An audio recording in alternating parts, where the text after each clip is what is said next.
And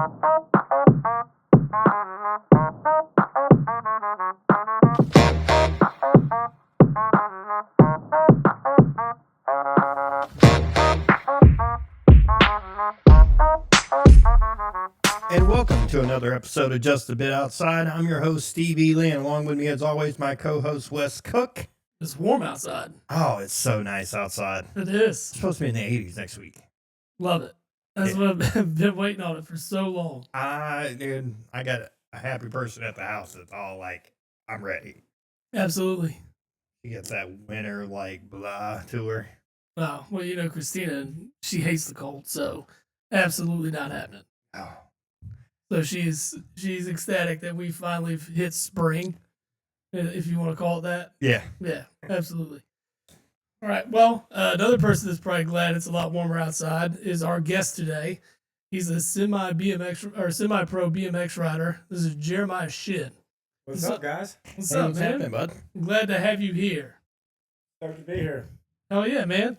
So, tell us a little bit about yourself. What got you into BMX, and why you keep it up today. All right. So, my name is Jeremiah. I'm 46. Been riding bikes since I was 14. Started off actually on a skateboard and some rollerblades, and then one day I picked up a bike, and the rest is history. I can't really explain what it is. I don't know. I've always been pretty athletic, into sports a lot. Love to play sports. I think I gravitated towards the bike though because it's more of an individual thing, and I found that with team sports, I'm just like so ultra competitive that when stuff starts going wrong, I at a young age I was having a hard time keeping control. So I get it. I'm super competitive. I have two older brothers and a younger brother, so I'm right there with you. So picked up the bike, started racing. Originally, it was kind of just riding with my homies and backyard jumps and racing like in the NBL, which in the 90s was the National Bicycle League. And then I got in a jumping contest one day.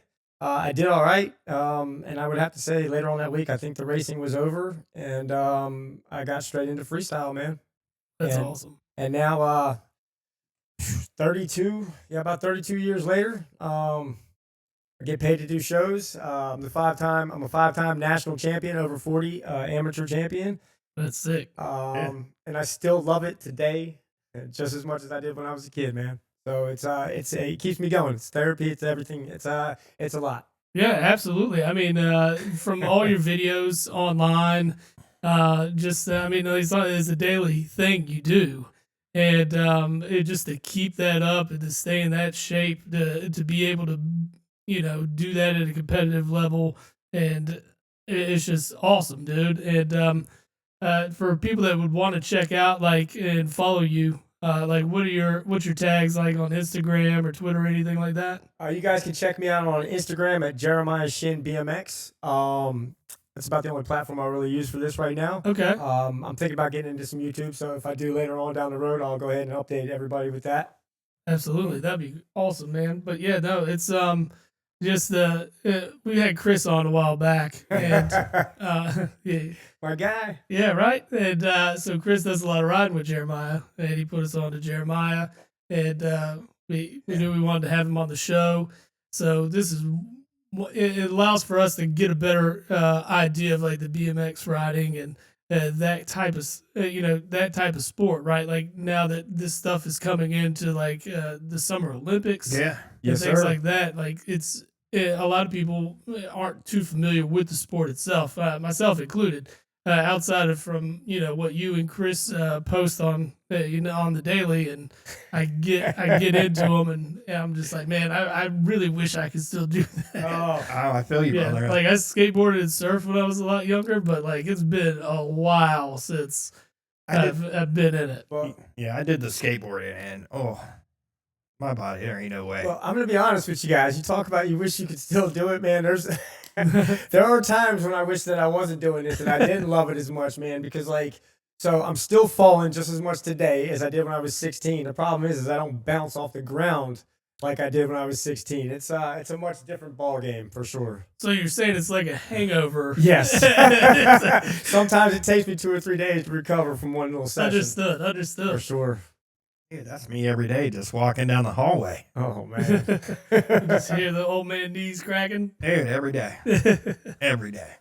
So, so on this the national level, and when you're competing and things like that, take us through like one of those days or one of those events. Like what kind of events and how you're scored and things like that. So like when these people get to the Summer Olympics in 2 years, what are we looking at? Okay, so the first thing I want to talk about with the scoring on this and the judging is it's very subjective. So two people could do the same exact trick, and one is going to do better because there's some more style to it or whatever. So the judging is very, very, very subjective, and sometimes it's hard to understand why somebody won and somebody didn't, or why somebody placed low when you thought they should have placed high. And in all reality, it comes down to some very, very small things like just maybe casing a jump a little bit or not going quite as high, or the amplitude not being quite what you thought it should be. So with that said, so for me, an event, my last event was in San Diego last year, was the national championships. I had never rode that park, so I decided to fly out about 4 days before the contest so I could get out there and ride the park a little bit, get used to it, kind of figure out my line, which is usually what I do at most of the contests. I try to usually, in general, get there 2 to 3 days early. If it's somewhere that I've never been, I'm more along the lines of 4 or 5 days. That way I can get plenty of time to ride. So I know where I'm going. The tricks are always going to come from me. I need to find my line so I know where I'm going, and also to be able to figure out what to do if something goes wrong, if I get lost. And then it's you just kind of hang out for a few days with everybody, and it's like a lot of camaraderie. And even though I compete against these guys, we're all like brothers. We have a good time. We're pushing each other to try new stuff. And then it's contest day comes, and you just get out there and you got 2 45-second runs, man, and you just lay it all out on the line and see what happens. Oh yeah, no, I mean that's just, it seems it's similar to even like you say in like football, right? Yes. You got like walkthroughs, so I mean Yes. it seems pretty smart to get out there and get on the course first. Yes. Familiarize yourself with it. What's different parts of the course and how you want to kind of maybe stage out your run. Yeah. Because by the time the contest day gets there, I already know exactly where I'm going, exactly what I'm doing. Like I've already run through it 50 times leading up to that day. Yeah. The only thing that's really going to shut me down is user error, rider error. You know what I mean? At that point, it's the confidence level is always really high.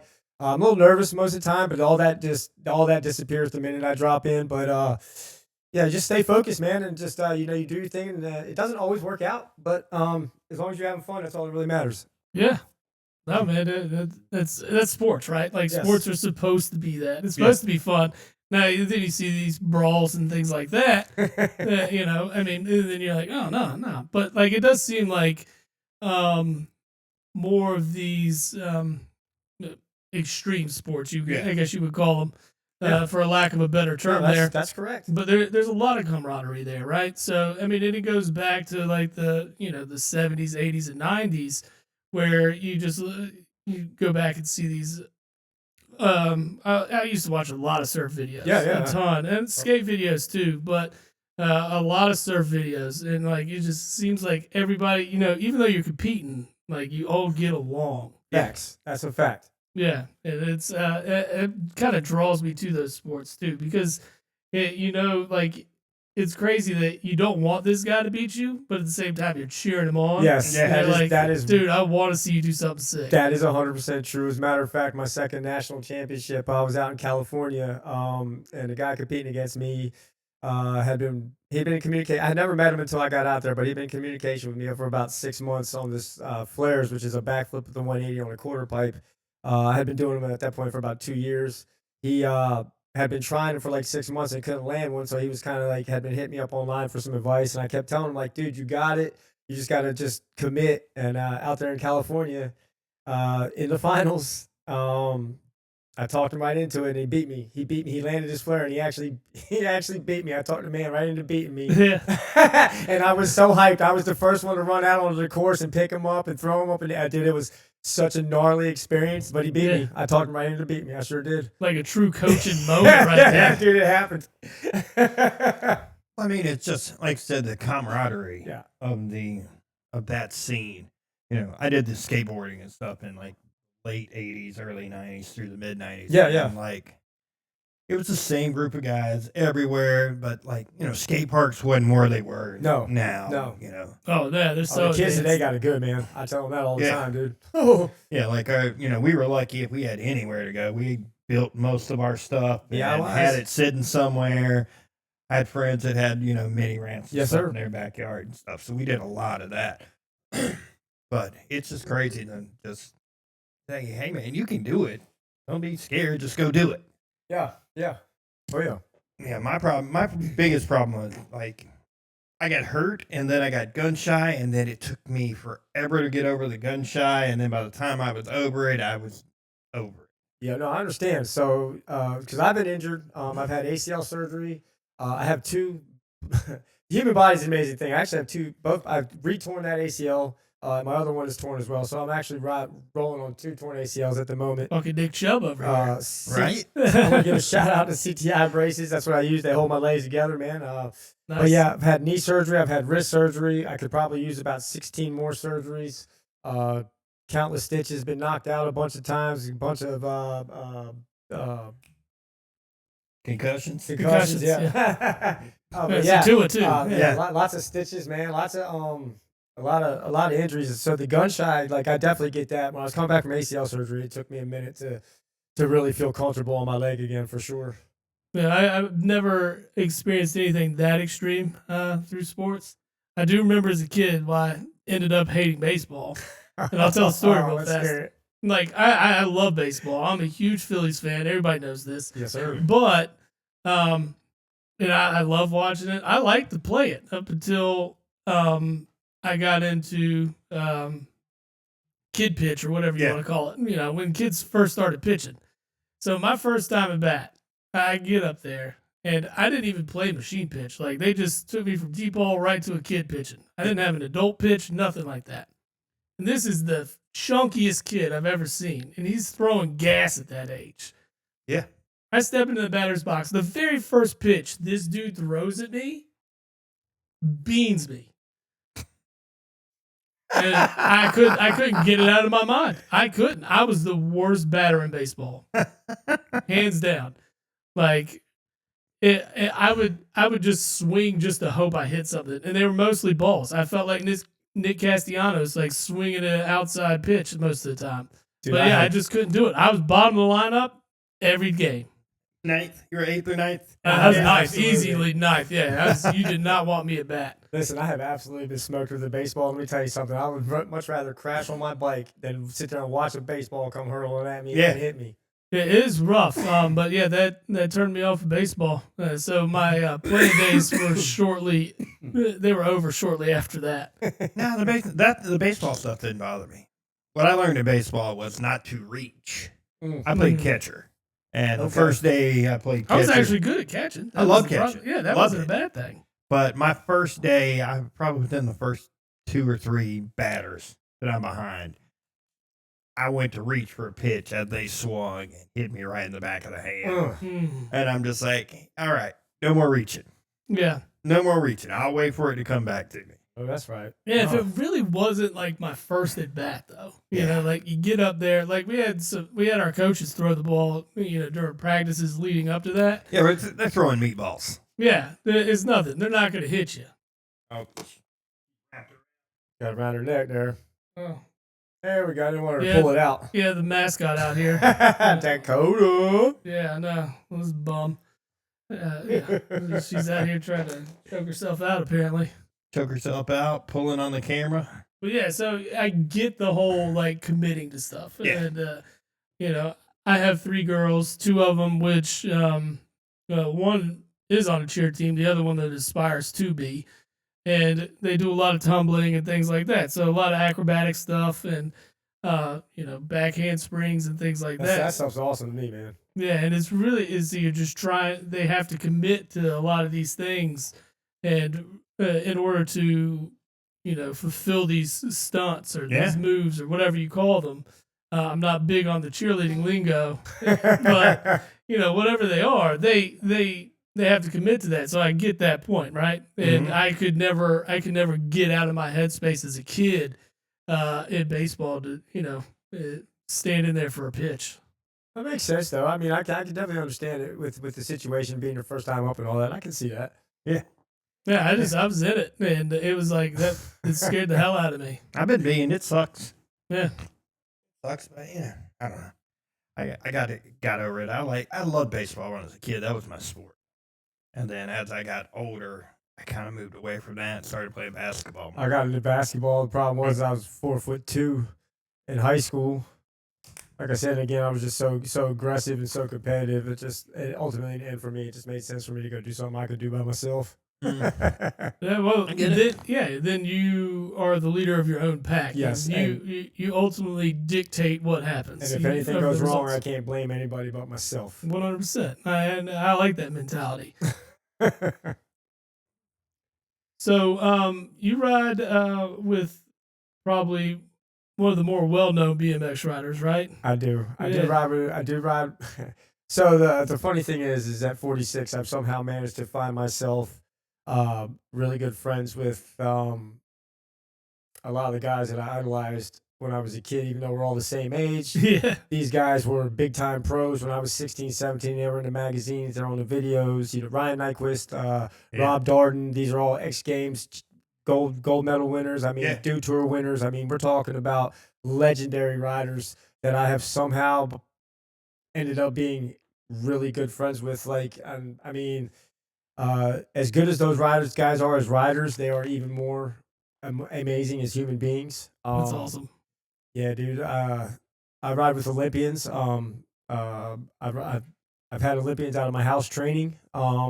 It's really crazy, kind of how my BMX thing kind of came full circle and landed to where it's at, and I've ended up accomplishing literally everything I wanted to do in this sport, minus like being in the X Games. But I was on the X Games YouTube channel, so like I guess that's. I made it, That counts, right? Yeah, to me absolutely. To me, it does. That counts. Like, they put us in a spot that they put us on, like ESPN one time. Yeah. Just a clip. Actually, no, it wasn't YouTube. It was Instagram. Nice. Nyquist actually had their Instagram and a password for the day because of doing promotions. So we were the X Games. So I was all over the X Games channel for one day. It was pretty cool. That's pretty sick. awesome. That is sick. Yeah, had me in a couple Rockstar ads with them. Pretty neat, like Rockstar energy drinks. Pretty cool stuff. Yeah. Love it, man. That's sweet. Yeah, that comes back to the camaraderie, right? Yeah. Like all that, these guys are just, all of you will just for the love of sport. Yeah. And just be together and hang out. And, it doesn't matter what level you are, like Chris or, all the way up. Chris is, dude, believe it or not, Chris is really good. Chris has progressed. Chris is really good. And Chris has progressed like a freaking weed. Like he's. Oh man, he's good, man. He doesn't give himself enough credit sometimes, but Chris really rips, man. Dude is a daredevil for and sure. So we went and watch him get it. Well, he did some stuff on Sunday that I was a little like we were all scared for him, and he's still. I don't know if he showed you the clip yet or not, but I can't talk about it yet on here. But he did some real death-defying stuff and pulled it off, and it was awesome, dude. We went nuts, dude. I love it. Yeah, he goes balls to the wall with everything. Though. Yeah, that is Chris. Yeah, Chris is balls to the wall, 100%. He is the epitome of I'm either in or I'm out. He's always in. Yeah, he's always in, and he's also one of the most solid dudes I've ever met. In my entire absolutely. life. Yeah, that's the dude that would give you the shirt off his back in a heartbeat. Yeah, 100%. Might be one of the nicest dudes I've ever met. Love you, bro. Well, he can be a dick too. So if you hear his voice, like I'm not sure if you guys are familiar with the band Guar. But if his voice kind of shifts into the Guar shit, get ready because he's about to start screaming. Yeah, I can handle that. That's nothing. Yeah. Chris screamed? No way. Yeah. No way. It's funny though because that's my guy, man. A little quick story about Chris. So when the very first time I ever saw Chris, he shows up at the skate park. We're having like this contest. Never saw him a day in my life. He shows up. He's got on an AT&T shirt. He's got on these big ass boots, right, and his piece of shit bike. And he comes out and he fucking rides in the contest. He hangs out with us and shit. And then I see him again, like, I don't know, a couple weeks later. Hadn't really talked to him much or whatever. And I was getting ready to go to Woodward, which is like an extreme sports camp. And this is how me and Chris's friendship began. I said, hey, man, I'm getting ready to go up to this camp for a couple of days. You want to go? I don't know this dude from nothing. We stayed in a room together for 3 days, and we've been pretty fucking tight since then, man. And I had some things happen a few years ago, and Chris was definitely there to save my butt, man. So if you're listening, bro, I appreciate it, dude, for real. You can't say enough good things about Chris. That's No, for sure. absolutely not. Yeah. Absolutely not. Well, I do appreciate you taking us down like this introductory portion of BMX. I'm having fun. Yeah. No, man, you're natural here too. Like you guys were talking about being, I'm not nervous. I'm like, yeah, dude, this is cool. Yeah, exactly. Yeah. It's just a conversation. It is indeed. It's just a conversation. I mean, that's kind of how it started. That's all we used to do was talk sports. Okay. We would call each other while games were going on, talking about the games. Or we'd be texting while the game. And then finally he's like, we should just do a podcast. Yeah, you guys are definitely, this is cool, man. This is cool. Yeah, I mean, it just started that way. It's like, we ramble a lot for each other. I mean, sometimes I'd hang up my phone. I was on the phone with Steve for 2.5 hours. Yeah. Yeah. And, I mean, we talked nothing but sports. It might have bitched about work here and there, but really, it was mainly about sports. We were like, we could do something with this. Oh, yeah. Like, let's try talking sports and see what happens. And, here we are today. Sports are rad, dude. Like so many different things, dude. Like for one, you're never going to see any reruns unless that's what you want to see. Yeah, is a rerun. I mean, I'll go back and watch Super Bowl for 2 years. I'm sure. It's sports just there's. So let me tell you something. Like, so I like to see people do extraordinary things. I am a big fan of that. So when I watch LeBron James come down the lane and take off, and he's got 3 guys hanging off him, and he can still dunk it, like even at 42 years old, like that stuff is incredible. That's what I want to see. I want to see, the guy reaching over the wall to grab the ball. I want to see Stephon Diggs, who is no longer a Bill now, diving out. Oh, you're stealing our thunder now. I see. Well, it just popped in my mind, but a lot of people have misconceptions about like extreme sport. I just want to get this out there too, real quick, because I've kind of realized this not too long ago. A lot of people have a lot of misconceptions about guys that ride bikes or skateboards or rollerblades or snowboards. That's what we're into. We're not into like quote unquote conventional sports. Listen, a lot of us love football. A lot of us love the NBA. A lot of us love hockey. We love to see people do extraordinary things, man. It's just what we like. No, I think that's what draws a lot of people into sports too, right? Like is seeing the best of the best compete against each other. And you get this. You get those moments. So you get the moments of Saquon Barkley doing the reverse hurdle. Yeah. I mean, that was wild. That thing was wild. So I mean, it's just crazy. You watch the other athletes, the other professionals around him, just drop their jaws like, wow. Or it's the OBJ catch back in the day. Yeah, I remember that. Oh yeah. Or was it? It was Holmes in the Super Bowl. Yeah, with the toe tap on the Yeah. I mean, it's just get to Arizona. Yeah, I mean, he was laid all the way out. I mean, that was a hell of a catch, man. That was a hell of a throw, a hell of a catch. The iconic underneath the basket layup from Jordan. I mean, like everybody's seen it. Yeah, like, when he switches hands. Yeah. Oh yeah. So I'm a big fan of the Jordan move where he goes baseline. And he crosses up where he fakes one way and essentially goes the other way and does a little one-hander on him, and you're just like, oh. So are both of you guys Jordan guys by chance? I am. I mean, I'm a Jordan guy. I still think he's the best player. Okay, that's where I was going. So real quick, I just got to throw my little 2 cents on this one. I've grew up. Obviously, I'm old enough to have watched Jordan in his prime and remember him. Yeah. And now watching LeBron do his thing. This debate will probably go on forever. But in my personal opinion, man, the man is bigger, stronger, and faster in LeBron. Bigger, stronger, faster, and has surpassed that dude. I personally just think he's a better all-around basketball player myself. We've debated it on here quite a few times. And my stance has always been the best overall basketball player to ever play the game is LeBron James. But if I was going to start a team, Jordan changed the game. Yeah, Jordan changed the game, just like Curry changed the game. Yes. Right. Yeah, so you look at those types of steps. Like LeBron, he's just a freak athlete. Yes, he can guard all 5 positions. And, I mean, he's a freak. He's a freak. 6'9", 6'8". So when he was in his prime, he was 6'8", 260, moving up and down the court like he was 6'2", 180. Right. They did a whole sports science thing on him because he was shouldn't have even able to move like he does. Yeah.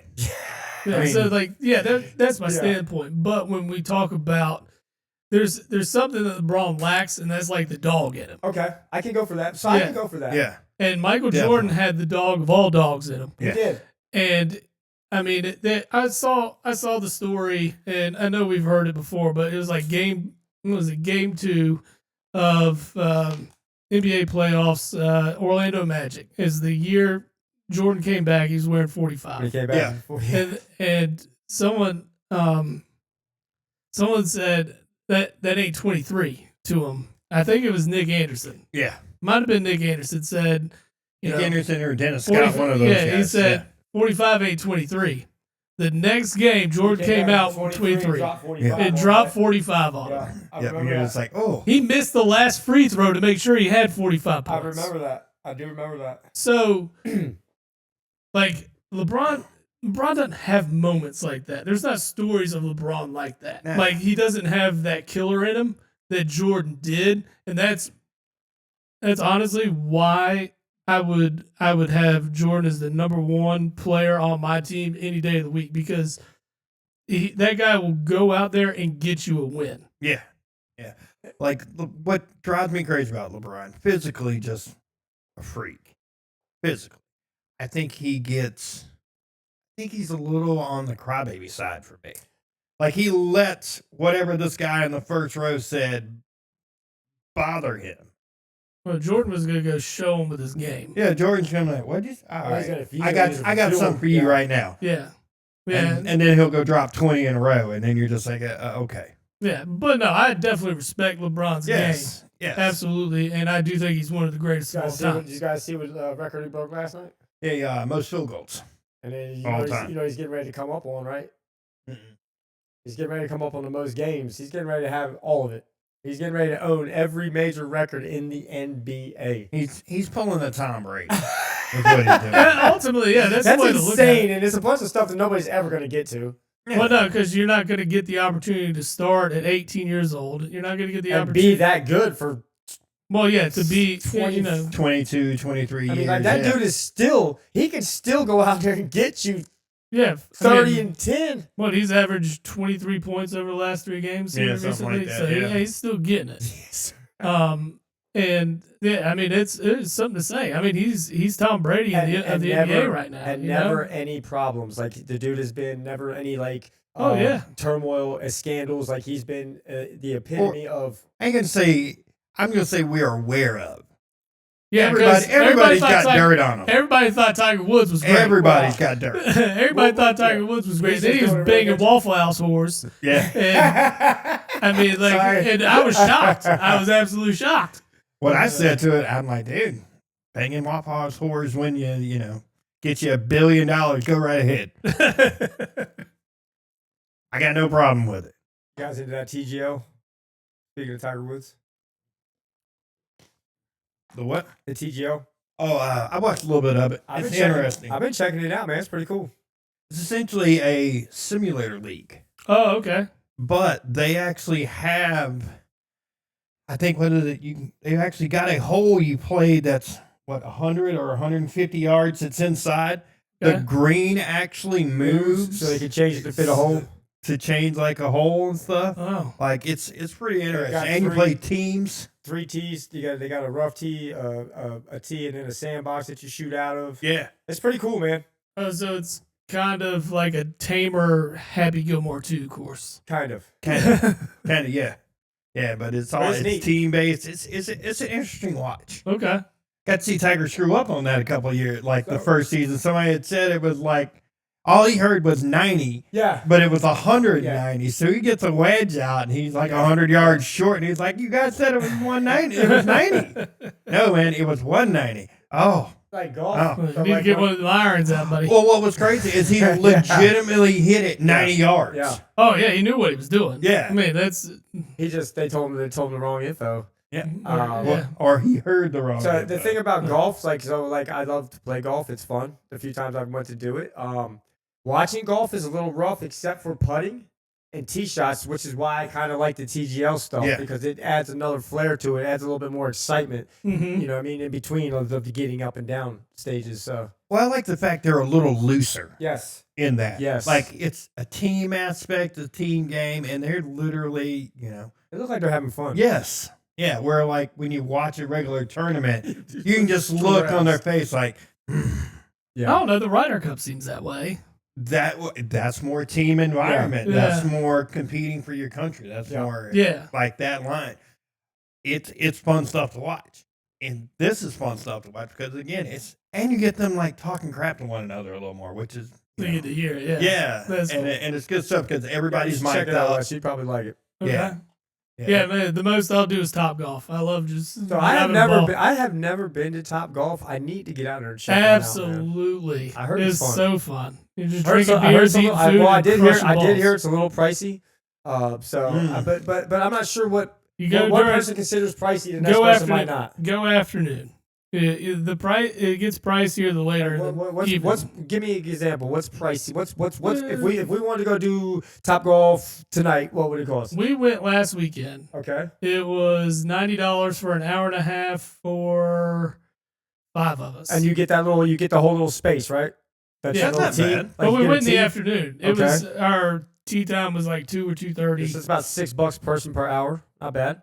Just You an hour and a half. for an hour and a half. That's 5 less. people, and it was $90. That's Mhm. less than about $4.50 an hour, give or Wasn't take something. wasn't too bad at all. It was No. $90. Yeah. 5. I mean, that's just shy of Was that 20 you? ahead Was or that you, the something. wife, and the kids? Yep. Oh well, then it wasn't $6 a person. It was Yeah. Well, yeah. No, the kids ain't pitching in. yeah. Those are our broke best friends. Yes, sir. I bought Taylor a shirt that said broke little best friend. Yeah. So, that was a fact. Or little broke best friend, something Yeah. like that. Absolutely. Every time we go shopping, that's what she wants to wear. Can't you guys go get a job yet? Yeah. Come on. I tell mine now, I'm like, your job is school. No, I It's mean, preparing you for life. yeah. Let's somewhere between now and then you start making millions of dollars. This is what life is. Start streaming Roblox. Apparently, Uh-huh. those kids are making cheddar. Yeah, Yeah. I saw something about that actually. It's nuts.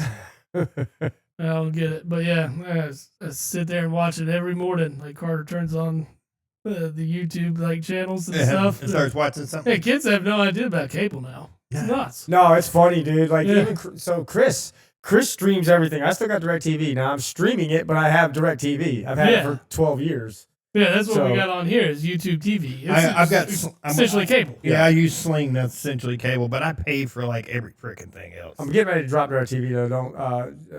I'm getting ready. Sorry, DirecTV. I'm getting ready to switch to your digital stuff because it's $180 a month is killing me right now. Oh, yeah, it's brutal. I mean, streaming options are better for sure. Like There's a lot of better I watched streaming like 3 channels, bro. I mean, I still, Yeah, that's the thing, right? it was Like, just give me a sports Yeah. all inclusive thing. I don't I like need the watching- Hallmark Channel. I don't I need don't know. I Lifetime. don't know. I like get back into watching cops lately, so I gotta have me some reels. Yeah, okay. my little on patrol. So yeah, All Patrol Live. So listen, no, I'm gonna tell you this: watching the cops from like the 80s and 90s, these people today, you guys got it made because back then, listen, dude, them cops were beating you up back then like they didn't even care. They were slamming you on the ground, slamming you into walls. Like this is some brutal stuff on there. I'm like, man. Well, the only time you really know somebody's going to get it now on there is if there's like a car chase. yeah. I'm like, ooh, they Oh, catch you. Oh, they're gonna snatch you out. They're gonna You slam gonna get you. drug. They deserve every bit of it. Facts, and this is facts, and this is coming from somebody who's been in a little bit of trouble in his life. Not gonna get into details, but listen, if you do dumb stuff, you deserve the consequences that come with it. That's all that I'm gonna say about that. What is it? Do dumb stuff, get dumb results. Yeah. It's Play a dumb fact. games, Yep. win dumb prizes. Yes, Yeah. I'm proving that one. Yeah, we've all been in our share of trouble now. Oh, All been in our absolutely. share of trouble. Hey man, real quick, guys, I'm having a good time, man. This is like feels real natural. Actually. Yeah, right, Like, not at absolutely. all. Like I feel completely comfortable. This is cool, man. No, we're glad. We're glad. That's what we wanted to feel like. Man, it's a welcoming environment here. Indeed. Well, if you can handle being in competitions and stuff, this is easy. Yeah, I was a little Now you nervous. just get to talk about it. I was a little nervous, man. I was like, oh, dude, I'm gonna come over like an hour earlier so you can coach me up because I've never done one of these. And I'm like, he taught me for like 2 minutes, and I'm like, hey, this is cool, man. This is There's all no right. coaching this. This is Well, I was worried about. it's a I conversation. was worried about saying something wrong or not, or not going with it. I don't know, man. I'm just like, Now we mark every episode explicit. So Okay. it's not made for kids. Okay. We know that because we don't know when we're going to slip up. Now, there's some they could probably listen to. And then there's the after draft party. Yeah, there's some that are definitely not. I'm gonna have to go back and listen. Chris was at this draft party, correct? I do remember him talking about Yes. this. He was at the draft. He was at the draft party. I don't know if he probably didn't speak up much. Chris is Okay, I'm gonna have to go back and watch this. Wasn't a little bit more introverted. not this past year. It was last year. Yeah, it was 2 years ago. 2 years ago. Yeah, because we didn't do one. We didn't do a draft party one. No, we didn't do one this year. Thank God. I don't think any of us could have got off the couch for that. Hell no, dude. I was done. Yeah, that was a hell of a mix. But yeah, hey, let's not get into that. Ooh. We're in the NFL free agency now. The tampering period, I guess you want to call it. The legal tampering, yeah. Yeah, legal tampering. There's trades that are taking place. Free agency doesn't start until March 11th. But man, we can legally tamper. Why just open free agency now? I don't. It's because it doesn't technically start until the official new league year starts. Well, yeah. But even though you will hear stuff all weekend long, all these this guy's already agreed to this, this, and this. This is 100%. going there. It's going there. This trade's happened. That trade's happened. It's all going. Here's the one I'm digging on. I like the DJ Moore to the Bills. That's huge. I don't I like that. love it. Okay. You don't like that one? Why not? He's been declining, man. He's been declining over the last couple of years, and I'm not sure how much of that is Chicago versus I think he's just getting older, man. They were just showing a little demographic up there about the 19 quarterbacks he's had throwing him the ball. He's never had a consistent quarterback. His entire I'm pro telling career. you, if you can catch you have 1,000-yard season with Bryce Young, You can be you're going to be a 1,000-yard receiver with Josh Allen. absolutely. Yeah, but do you think he's on a level with Stephon Diggs though? He's Absolutely. He's younger. He's younger than Diggs. Yeah, but has he been producing like Diggs? Well, Diggs is. I mean, you had 2 years of Diggs that just kind of disappeared off the map, and then he kind of resurged this year Yeah. with Drake May. Yeah, he's got a lot of stuff going on too right now, though, man. He's got that legal stuff going on. Yeah, what was the beep you sent me the other day? I sent him one. A guy posted on Instagram was Like top 5 spots. top 5 spots for Stephon Diggs to land next year. Number 1, jail. Yeah, he's got some stuff to deal with. That's for sure. Yeah, I think that one. I don't know what good Diggs will be. Yeah, I don't know who's lining up for that at all. Yeah, But there's no, a DJ lot. Moore's only 28. And the thing is, DJ Moore's also a quiet receiver. He's not one of those divas. No, You don't have a lot of drama This is that true. comes with This him. is true. And I mean, it's a great place in Buffalo for him to go because he gets a top flight quarterback and a guy that's going to give him the football and give him his chances. And I mean, when you have a younger quarterback like Bryce Young, like he was going to get, he got tons of looks just because that's where he had to go. And Yeah. he was going to be the first read every time. And in this Buffalo offense, he's likely to be the first read every time. Yeah. And they're going to draw up plays for him. It's a better spot for him. And I'm not trying to take away from the year that Caleb Williams had, but Caleb Williams spread that ball out a lot. Yeah. Plus they They had a decent run game. they're super young at wide receiver too. Yes. So like, not that Moore is old by no means, but moving on for he's a him. vet on that Yes. team. Yeah. Yeah, I mean, they took wide receivers early, a couple of years in a row with Mhm. a Dunze, and then they turned around and got Burden last year. Brought in Keenan Allen for a year. Yeah. Yeah. Yep. So I mean, they're freeing up space. It's a cap move for them. Yeah. Well, and I mean, I guess that could just lead us to the next point is the Max Crosby sweepstakes. Oof. I don't know why that deal is not done yet. Because they know what they got and they want to make sure they're probably gonna let him go. I wouldn't be surprised to let him go, but that he's gonna command the haul they could get back for him. Well, Well, Max Crosby's just a year older than Micah? yeah.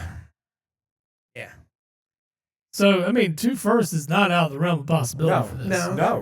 No, it's not out of the realm of possibility. No, he's a killer, man. That dude is a killer, bro. And with Oh, them talking the potential of like changing the rules where you can trade further out draft picks, I kind of like that too. It doesn't make sure, oh, I can give you 2 first, but I'll give you 1 this year, 1 2 years from now. Instead of having to lose 2 first back-to-back years, which a lot of teams do, and they don't care. I mean, the Rams don't care about their first-round pick.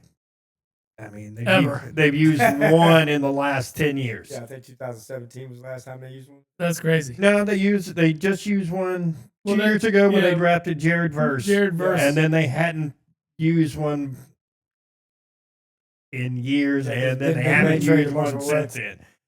Oh, look on my phone. Poop.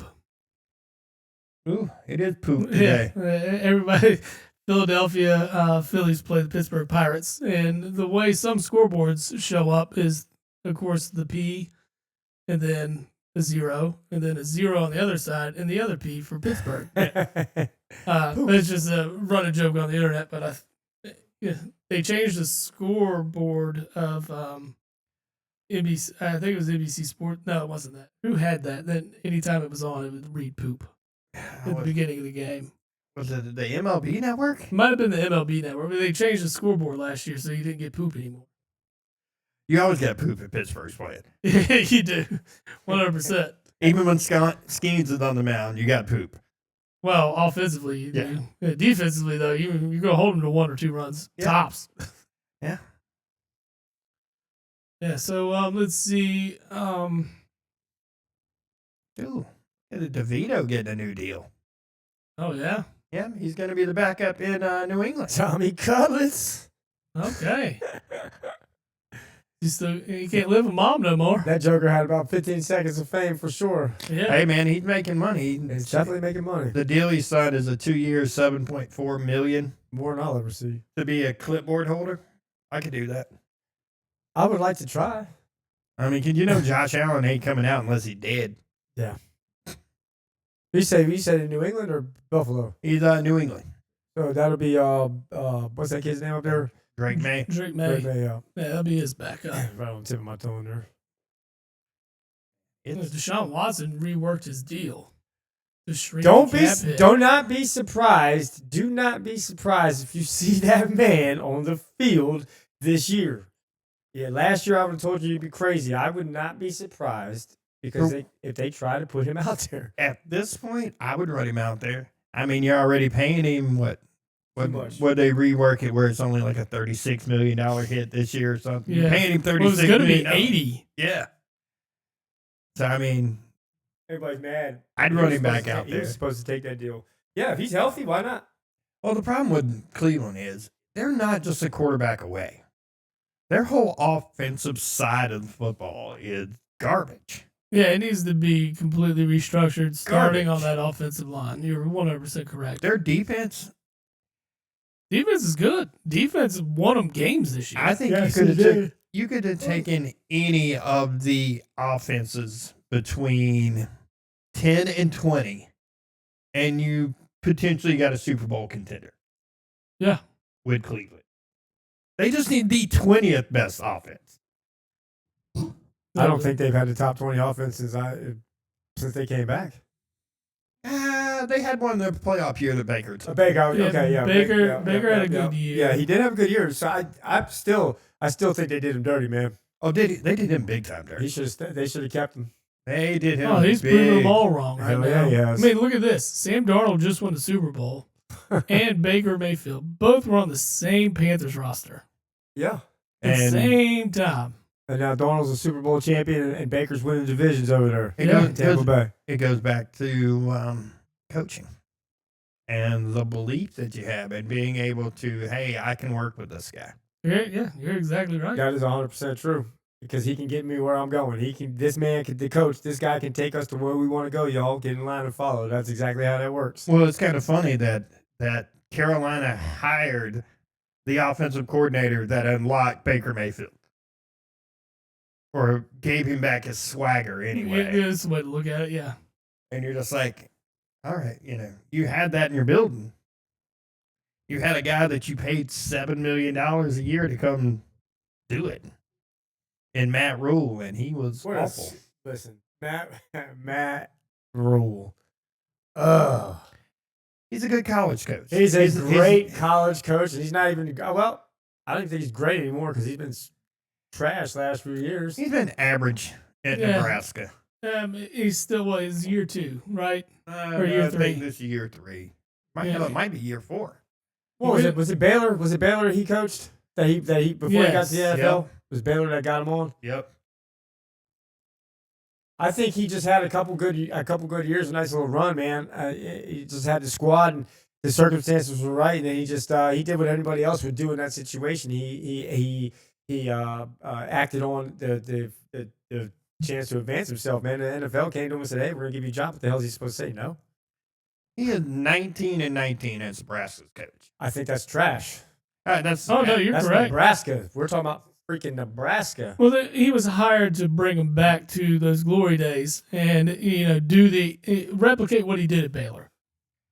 I don't think he's gonna be able to, man. Nebraska is not the same as it used to be. Yeah. When Nebraska was good in the 70s and 80s, Nebraska was like one of like 5 teams on TV every week. Yeah, well, that's what I'm saying. They carry that prestige with them. I mean, Notre Dame is the same way. They haven't won a championship since '88, I but hate they it. still. They still command because NBC still pays them all this money Uh, because their fan base is huge and most of them are retarded fan base anyway. Speaking of that, did you all see the news about is his name Lou Holtz or Skip Holtz? Yeah, Okay, Lou Holtz. Lou Holtz, yeah. Yeah. I like Lou. Yeah, Lou was all right. I get him confused. I just looking at him visually, I don't do it, but just when I'm talking about Lou and Skip, I kind of sometimes I'm like, Yeah, I wouldn't want to talk to him face to face. No, He'd spit all over you, but well, he was a mean man, bro. I mean, he was a motivator for sure. Yes. I saw a video the other day where they were talking about like this little section of counties in West Virginia Mm-hmm. has produced like 20 national championship from different coaches, but they're from like the same 3 or 4 counties in West Virginia.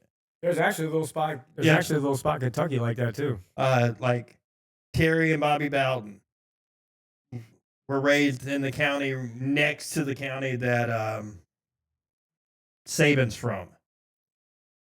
Wow. Oh, And Wow. then Lou Holtz is from 2 counties over. Wow. And then who else? There was somebody else that's from that same area that's won multiple national championships too. And you're just like, that's crazy. Huh?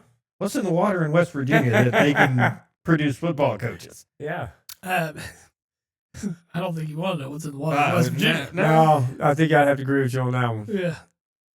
Wrong turn.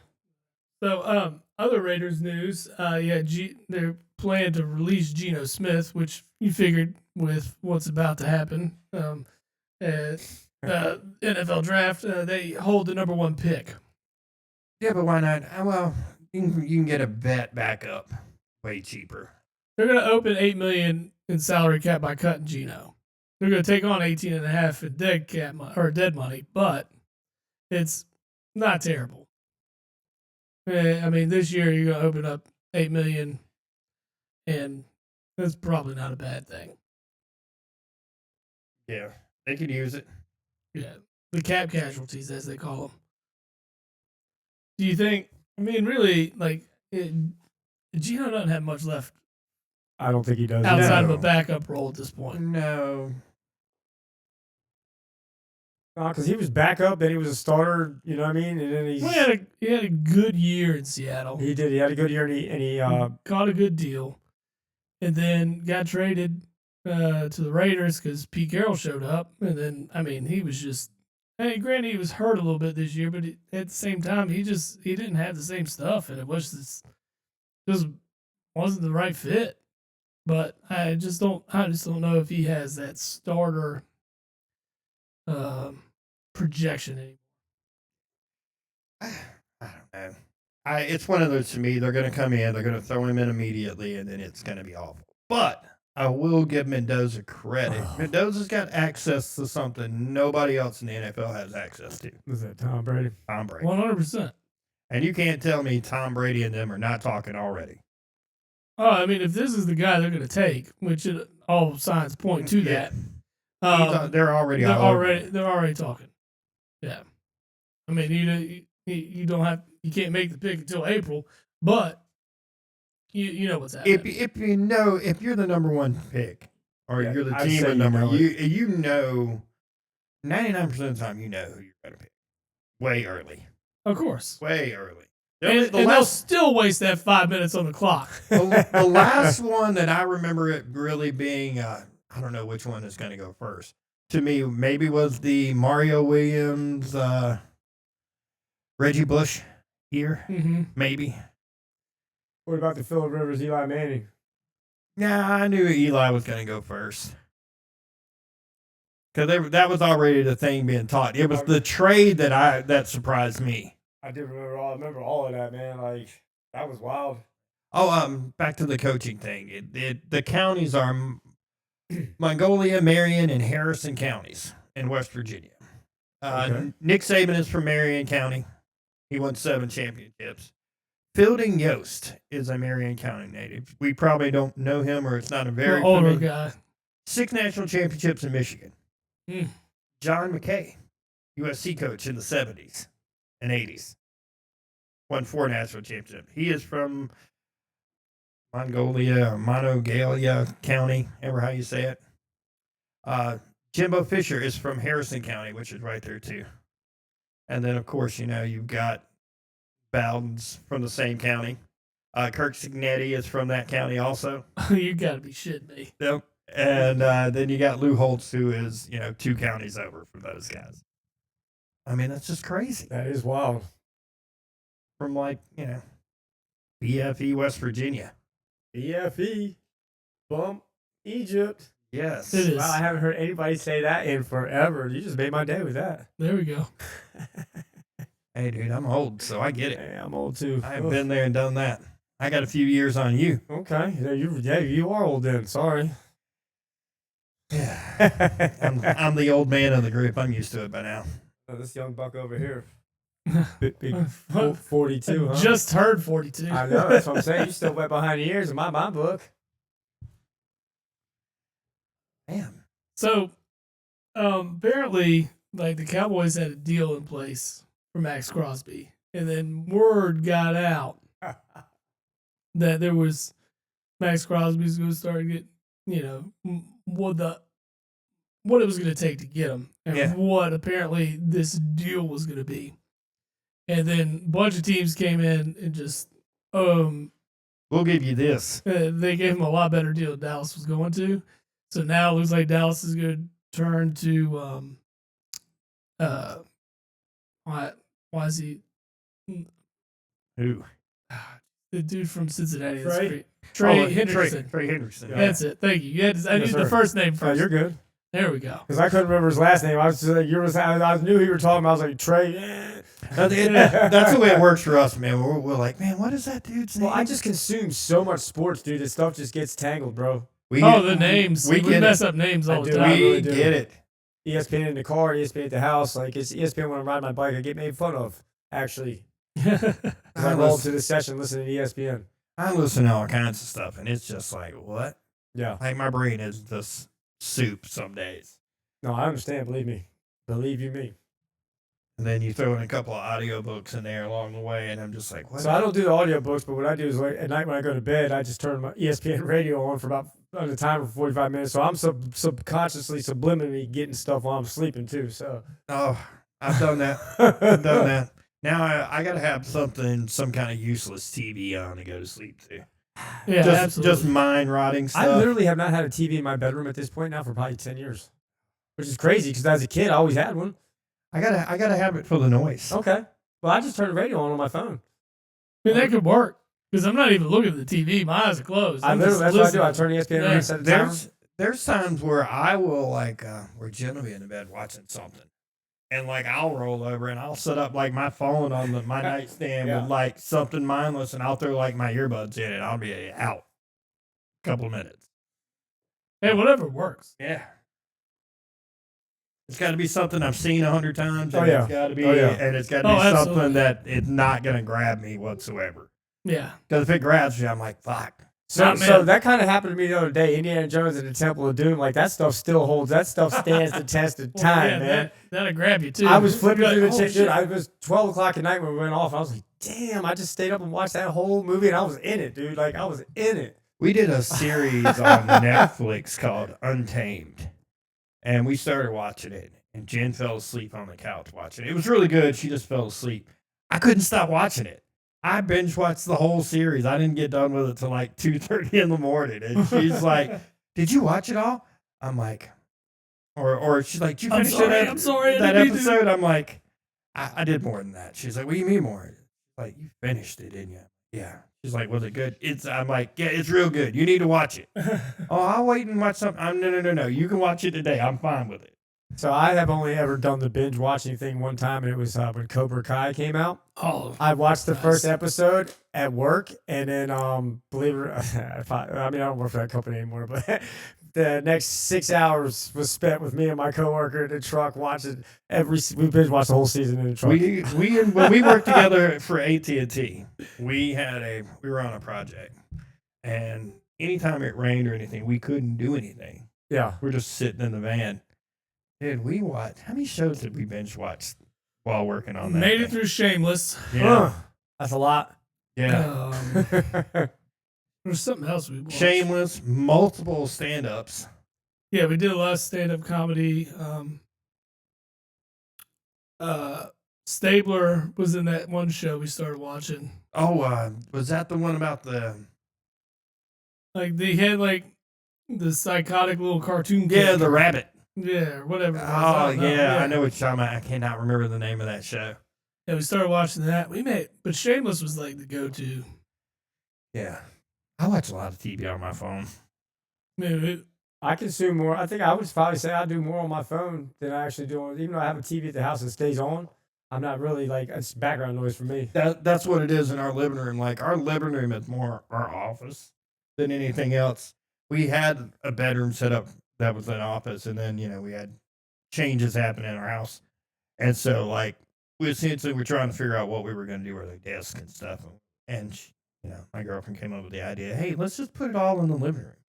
Hey, you got an L-shaped desk, I got an L-shaped desk. We'll just put them where one side's up against each wall, and then we'll leave the TV, and then we'll leave the couch and stuff behind us. Cool, I'm down with that. So, not bad. Yeah, but at one point in time, there was 4 TVs in our living room. Because we got the big ones in there. I had one on my desk. She had one on her desk. And then, like, there was, like, another one off to the side that was, like, football central a little bit. And then we put the one outside. I counted it. I think we got 8 TVs in our house for some odd reason. God, 8? Yeah. It's a TV master. Well, every bedroom has one. There was 4 in the living room. There's only 1 in there now. So proud of you. I know. Yeah, but I've got dual monitors at my computer. So like if I want, y'all hear that? Dual monitors, not single but dual. Yeah. So I'll have something on the other monitor while I'm doing stuff too. Yeah. That's high tech, man. You guys are so much more high tech than me. I'm lazy. I'm looking at the layout you have right there. Like you're operating one computer with 2 screens, and you can do 2 different things on 2 different screens. Is that correct? I can do 3. Oh, because you're hooked up to the laptop too? Yep. These boys is on it. These fellas is on it over here. Yeah, this allows for us to kind of, do the stream thing and have the research up and everything else that we want to do. Because you can pull something from the laptop screen and put it over there, right? Yep. Like, yeah, that's what I did. And you're over there doing the same thing, right? Yep. Oh, man, you guys are gnarly, bro. You know what? It's probably because we had some good feels before we started, right? Okay. Okay. Yeah, I forgot about those. No, in fact, we have not. But if you don't know what good feels are, it's a cannabis seltzer from getgoodfeels.com, and they offer a new era of refreshment crafted with high-quality natural ingredients. These beverages provide a consistent, enjoyable, uplifting experience, perfect for any occasion. You can also save 20% at checkout using Jabbo the Pod as your promo code. I'm going to have to use that. Yeah. Yeah, we got it. We highly recommend it. I'm a fan of the THC. Yeah, the THC seltzers seem to be the way a lot of breweries are going now. Mhm. And, Actually saw one in the gas station the other day. You Oh, gotta wow. be 21 to buy yeah. it. Yeah, man. Big old sign out there on 17 in front of the next what is that across from McDonald's? The gas station right there. Oh, the Circle K. Big Yeah. giant sign in the front of there on 17 says THC drinks are here, must be 21 to buy. Oh, wow. Who would have ever thought we would see that? Well, it's not the full blown. No, it's not the same, but It's coming though. it's yeah. Well, that's your good feels. And Yeah. you can get them shipped directly to you. And I'm gonna have to use what is it? Can I get that code again? It's Jab of the Pod. Okay, I'll have to check that out. Man, World Baseball Classic started yesterday. it Ah. did. But apparently, we got a front runner for most outstanding player. Yes, we do. Same guy's been winning all the MVPs in baseball lately. Yeah, it's Shohei. For sure. Dude was just, He's a freak, dude. yeah. Dude, I was driving home from some work yesterday and turned the radio on, and Clinton Yates from ESPN was talking about Shohei was a triple away from the cycle in the top of the second inning. So I don't even know how that's even possible. Get up three times. You in had the to. inning? They I don't. I mean, understand, like, Japan smashed yeah, I know, whoever that they doesn't make played. any sense to me, dude. Like you went through the lineup 27. You went through 27 batters in the first inning. 13-0. Yeah, then you did. Jeez, Louise. 13-0. Ooh. Damn. But yeah, so as far as Shohei goes, that dude is special, man. I've been watching baseball. Yeah, they scored 10 runs in the second inning. I never could figure out why, like, there's not more players like him What are you talking As- about? Like the pitcher that hitter? can pitch and hit like that. So I don't get it. Because pitchers focus solely on pitching. That's it. This guy, for whatever reason, realized he could hit a ball and was able to compartmentalize pitching versus hitting and be able to put as much focus into each one. Where these other guys, these pitchers, Blake Snell is, he's not out there hitting the ball. No. He's spending 19 hours a day pitching. Yeah, pitching. there's guys that do it, but at the same time, I mean, the money that you can make. Which Well, we you won't see it now. Now you'll start seeing it. Yeah, well, at the same time, you probably won't see it ever again because, like, just enjoy baseball this year. There will be a lockout next year. Oh, well, yeah. It's coming. Thank you, Dodgers. for It is ruining coming. baseball. Yeah, Oh, yeah, with all these and deferred payments and stuff. Yeah. Let's go ahead and pay Shohei in 20 years for today. Yeah, Yeah. exactly. Oh yeah. I still can't believe that they even let that happen. Like that was. I remember when all that was happening, and they were like, "Oh, this $700 million deal, and they're gonna let him." I was like, "Wow." yeah, his actual yearly It was salary like at $2 the moment million. is $2 million. Yeah. And it's just like, what? How's that even legal, man? That's not even fair. Yeah, it's just the way the rules of baseball have been written out. And there's nothing there's nothing wrong with exploiting them if you figured out the way to get around it. No, I understand that for sure. I Yeah, just the think it's clamps. wild. The clamps have got to be brought on it because, I Def- mean, Deferring what, $680 million of a $700 million contract? That's a little dude. crazy to me. it's a little nuts. extreme. Yeah. Little crazy. That's one of our big rants. We hate those contracts. I mean, a little one that drags out for years, like the Bobby Bonilla day. That's fun. That's That fine guy's still getting. What is he getting? Was he getting $1 million a year every year? $1 million Or is a year. until 2032. Yeah. I What's believe. actually surprising, a lot of people don't know, King Griffey Jr. has the same deal with the Reds. Yeah, Yeah. he was there. What? Still their like fourth highest paid player this year or something Yeah. like that. Mm-hmm. The thing about the cap stuff that's coming in baseball is you're going to see more parity coming. And it's not about the team spending. Like, you'll see the cap. You won't see them being able to spend as much, but you'll see them where they have to spend extra. There'll be a floor. Yeah. Yes. So Yeah. you won't have these Royals. Tampa Bay, teams like that who are paying $80 million a year for the entire roster. Yeah. Right. Well, because you look at, what is it? It's Otani and And the guy they just signed, why am I having a brain fart? Jason. Yeah, another brain fart. Yeah. But he came from the Cubs. Tucker. Tucker, Justin Tucker. No, not. It is. I'm thinking of the Justin He's a Tucker. football player, I think. Yeah, Justin Tucker is the Giants. all-time greatest kicker, who likes himself a little happy ending. Kyle Tucker. Kyle Tucker, there it is. Brain fart. I got the Shows Tucker. how much I don't care. Justin I got the Tucker, yeah, he's a Tucker. kicker for Baltimore. That's Well, why. they paid him. They're overpaying that guy. Yeah, He's not yeah. worth $60 million a year. No. But there's teams out there that are going to pay it, so there we are. Ooh.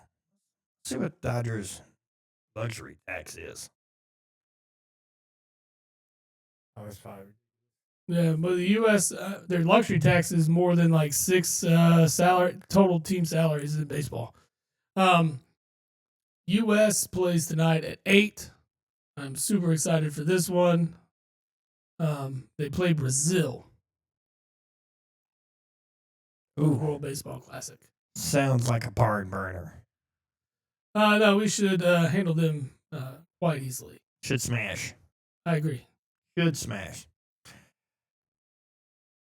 Their luxury tax bill is going to be $160 million. Yeah. That's crazy. That's crazy. Hey, we're going to pay baseball $160 million just so we can pay all these other guys. That's wild, man. Ugh.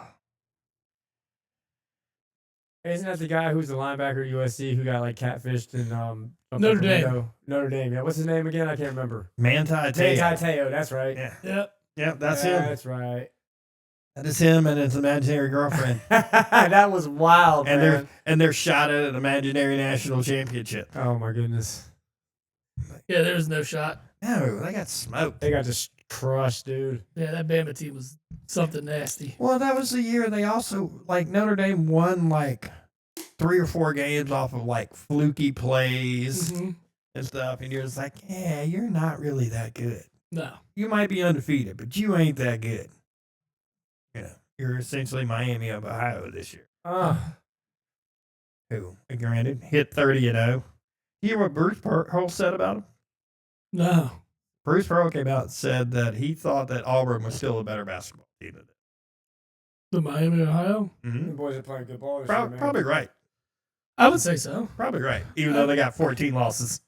Yeah, but dude, you know, Miami- you know how Miami- hard it is to. I don't give a shit. Miami what hasn't level. played anybody. It doesn't matter. 30 games in a Road row. is Playing hard. People, playing people that are at your level, winning 30 in a row. You know It's how hard. hard that is? Yeah. Whether you're playing top-notch stuff or not, but they're playing top-notch stuff to them. They've had 3 really close games come down to the wire. Mm-hmm. It's been exciting. I don't think do I think that they could come into the tournament and do anything? Zero. No, not at all. They might win a game. Well, they got them right now. The bracketology has them in as an 11 seed. But as that team, at that conference champion, 11 seed. That's gonna be crazy. So if they somehow Undefeated. lose and only have 1 loss, there's talk that they may not even make the tournament. They shouldn't do them like that. It's shouldn't a do it like that. very good chance it happens. It happened to who was it? Davison College. One of the years that Steph Curry was there. I do remember that. Yeah. I do remember that. Was rolling. Like their only losses were to like good teams like Duke. They lost to some good teams. Well, Quality team, and then something happened. They had to strength the schedule. Yeah. So when you talk about those quadrant 1 wins, they have 0 because they haven't played a team in the quadrant 1. Yep. So, I mean, at least Davidson was playing quadrant 1 teams. Well, Davison didn't get in. They lost their conference tournament and didn't get in because SoCon only got 1 bid. That was it. And I completely understand that. The rules is how it works. I mean, there's only 1 game left for them. They play Ohio, and it is at Ohio, and they beat them by 16 at home. So, Yeah. I mean, they have 1 game left. They can close out the regular season undefeated, but when you go through that schedule, It's weak. it's very weak. Oh yeah. Oh yeah. I mean, really, when you look at it, UMass is the most notable name. And their tightest games have been with Buffalo. And the only reason UMass has a notable name is because of what they did in history, not currently. They have 0 quad and 1 wins. That's what I said. They have 1 quad 2 win. Yeah. I mean, the strength of schedule is Most of that's- them, that definitely matters. Most of their schedule is quad 4. And I mean a lot of it. Right. Well, the only one to dismantle them would probably be Akron. Because Akron's only loss in conference was a 3-point loss to Miami of Ohio. Yep. And that game came down to the wire. That's their lone quad 2. Yep. I'm glad it pulled up, and it's just like, oh, that's awful. Awful, awful, awful. Is Miami, Ohio considered a quad 1 team? I don't know what you would consider Miami, Ohio right now. Because Akron's 25-5 overall. They're 16-1 in the MAC. And they're a quad 2. And they're a quad 2. However, they played Purdue. They got smoked, but they played Purdue.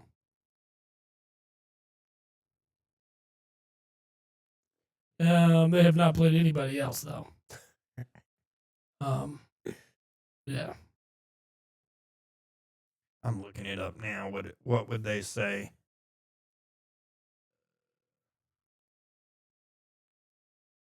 I'm going to say they're not a quad 1. I'm going to figure they're not. If they are, it's simply based on their position in the polls. That might be it. Probably the only reason they are. Miami of Ohio has been turned away by over 75 teams. What, to play? Yep. Okay. I mean, I can see that. As of early March 2026, the Miami, Ohio Redhawks are competing in quad 3 and quad 4. So that's what they are. That's kind of crazy considering Akron would be over them. Yep, they'd be considered a quad 3. That's crazy. I'm not sure what factors make up. Well, I don't know if it's like size of school, things like that. Their net quad status right now. They're ranked around number 87 in the Ken Palm with a 256 strength of schedule. The rest of the make. There's what, 350 something teams in college basketball? And they're 256. Yeah. Oh, 250. 256 is their schedule. Yeah. Awful. Awful, awful, awful. They are considered a high-risk bubble team at best. So basically what we're saying... Don't bet your savings on them. Yeah. They've got to win out to get in. Yeah. Because the resume is trash. Yeah. That's exactly what we're getting at. Yep. Okay. Same thing Bruce Pearl said. They'll probably win it. If they win it to get in it, they're probably going to get annihilated right off the rip because they're going to be a really low seed and have to play somebody. Well, when you haven't played a team that is a quad 1 team. I don't know. If they end up at 11 or 12, that's like usually one of my favorite those upsets. are bracket busters for sure. That's Yeah, our the 11 upset spot. seeds. Yeah, the 11 seed is 11 and 12. Those are my favorite games. There's always at least 2 of those guys that win every year. When you think about it, like if they do get into the tournament, it's going to be a lot of talk about like how they're not good enough, and you got to give them some bulletin board material. Mm-hmm. And they may be motivated to go out there and prove everybody wrong and take 1, maybe 2. At the moment, and this is at the moment, bracketology has them as an 11 seed. Playing a 6 seed Vandy. Yep. They might can hang with Vanderbilt. I don't know, dude. They struggling against Buffalo. Could be. Vandy's going to smoke them. Vandy is going to smoke them. I'm ready for that stuff to come around. Conference tournament stuff starts this week. Yes. Yeah, you got women's is conference going on right now. Yeah, conference tournaments going on right now. Next week you will have all the men's. Yeah. What do you think of the court that the Big 12 is using? It's unique.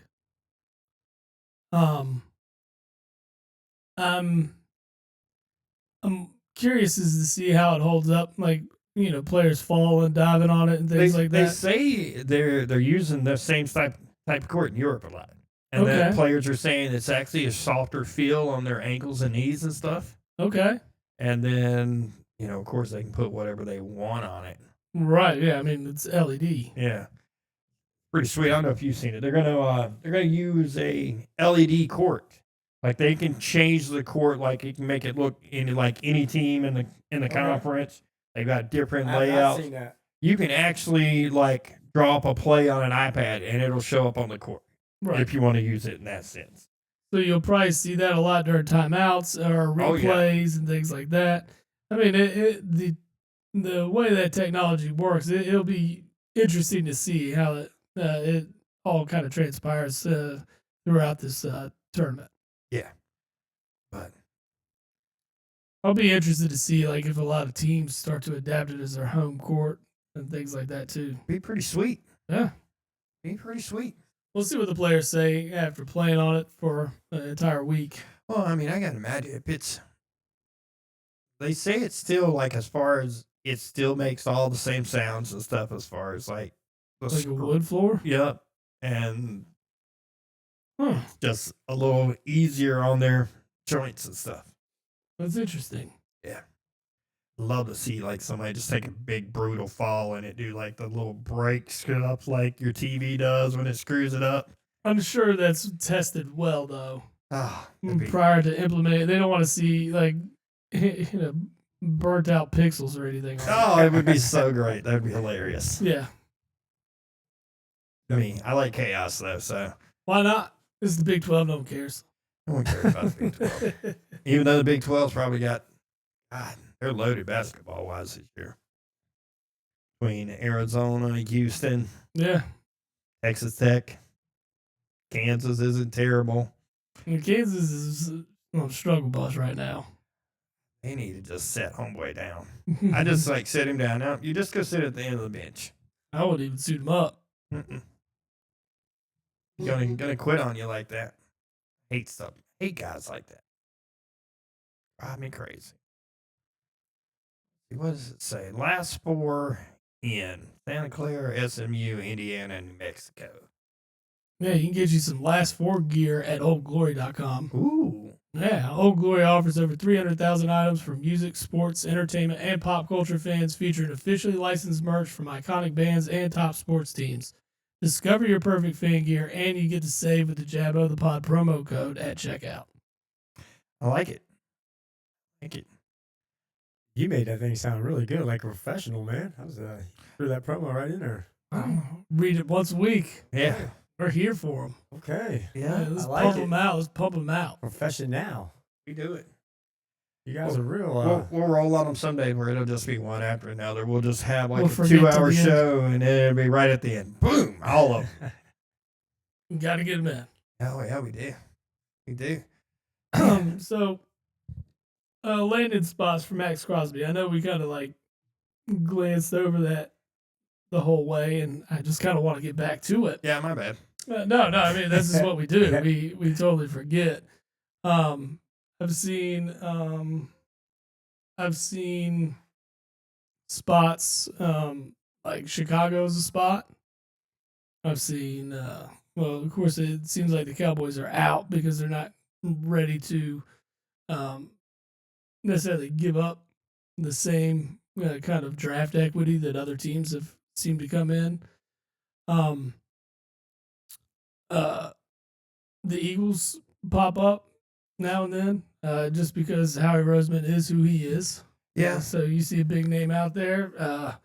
Howie's probably made a phone call. Yeah. Now, I don't know how serious the phone call is, but Well, I got to imagine like he's made phone calls there. As much as they're saying, that Brown's not going anywhere, they're fielding calls on him too. they'll field calls about anybody, really. I mean, if the right deal comes along. But there's not a right deal for A.J. Brown because no one wants to eat that cap. I was seeing something today that New England could be a team due to Vrabel's history with him Mm-hmm. and the fact that they've got a ton of cap space. that they could take on that salary and it not really be a huge deal for them. That would be interesting. And you could probably, you're looking at maybe a first and a third, first and a fourth. Which if you're trying to make a move for a Max Crosby, that would be a nice little extra piece to throw in on it. Yeah, but you're talking, it's probably going to be 2 firsts when you look what Micah got, or what Dallas got for Micah. I think, you would want to hold basically the same value. They got 2 firsts and a Pro Bowl player. Right. It wasn't the true. picks. Yeah. It's whatever the Raiders are going to be able to get, and they're gonna want the most they can get out of them. Whether it's multiple draft picks. For me personally, I like the draft picks. I don't think you bringing in a vet, trading a vet to bring in a vet is helping your situation.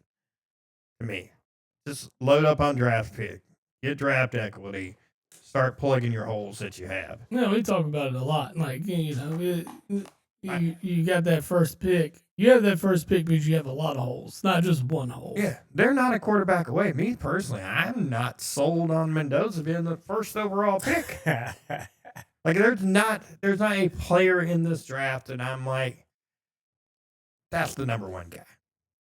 Yeah, that's the best player. The last 3 years, we've been pretty spot on with where we've been at with the quarterbacks. Yes.